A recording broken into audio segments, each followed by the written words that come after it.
Sila ang mga natawagan DRPS2. sa atong Nas Million Bunansag, atong paminaw ng atong pagpakikinabi. Hello?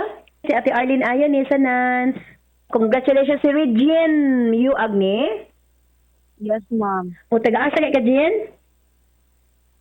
Sihera Bohol, ma'am. Hagna. Ah, okay. Taga-Hagna. Congratulations. Unsa nga product imong gigamit? Ang cervix care, ma'am. Cervicare, oo.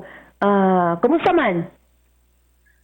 So far, DRPS2. ang cervix care, especially sa mga girls no nga gasupper bitaw ka ng monthly period, ma'am. So kung imo siyang imnon, tong natry na ko siya pag inuwala gid siya 1 minute bitaw katong especially gasakit imong post-on tas parang hindi mo maagwan ta ang sakit. So katong kuan kay mais bitong mga sakit Wala. Hindi na din mo gakapil tong mga yes, ma'am. Sa sunod nga menstruation, mag-arang na, no?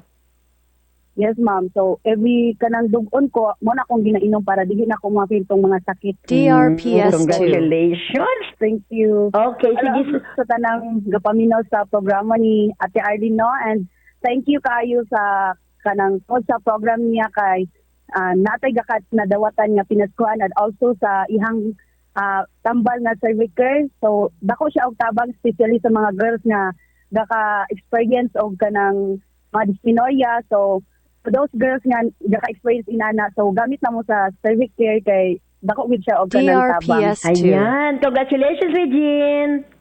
Hala, thank you. Hello. Okay. Sige, bye-bye. Thank you. Bye.